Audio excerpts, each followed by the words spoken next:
We are in a generation that discards so easily. We are in a generation of use and dump. A generation where people do not have memories of the past. People don't care. A generation where once people will achieve what they want, they feel they don't need it anymore. So you must keep a door open. Because when you have passed through that door out, you need to pass through it in. Don't take up the ladder that helped you. Because you may need to climb down. There are so many people today. We are in a generation where people think this generation has no memory. All they think of is today. Something, the jawbone of an axe that helped you to kill 1,000 people, sir. That's not the kind of bone to throw away. You will know there's something in that bone. That it was beyond just a bone. There was power in the bone. That's a bone you keep in. There are relationships you don't break. For life. For life. Sir, for life. There are some contacts you don't break for life. There are some people that you owe thanks for life. There are some boss in your office, even if they mess up and they get you angry, sir, honor them for life. Because the times they came into your life was strategic. They gave you a platform, gave you a coloration. Am I talking to somebody right now? A generation that discards.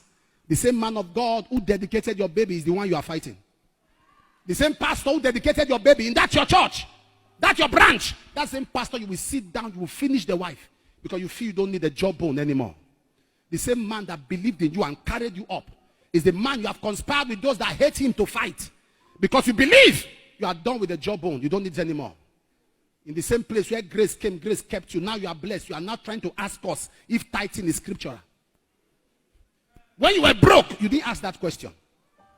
When you were stranded, you are in a generation. There are many of you looking at me now who need to cry to God for repentance. Because you feel you don't need the jawbone anymore.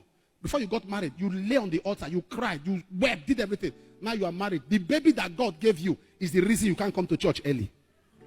The miracle God gave you is now the reason. I can't come. You know these children.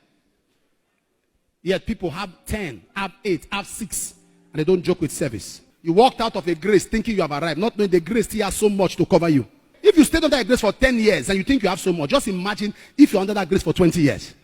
If people's multiple good cannot swallow their tiny wrong, then you have a bad heart. The good they have done should be what will fill your head. Not the tiny wrong. Do you know in a generation where if you keep supporting, the day you don't support, you're a bad person. Why are you there for me? Why are you there for me? You are not done anything. You are not done anything.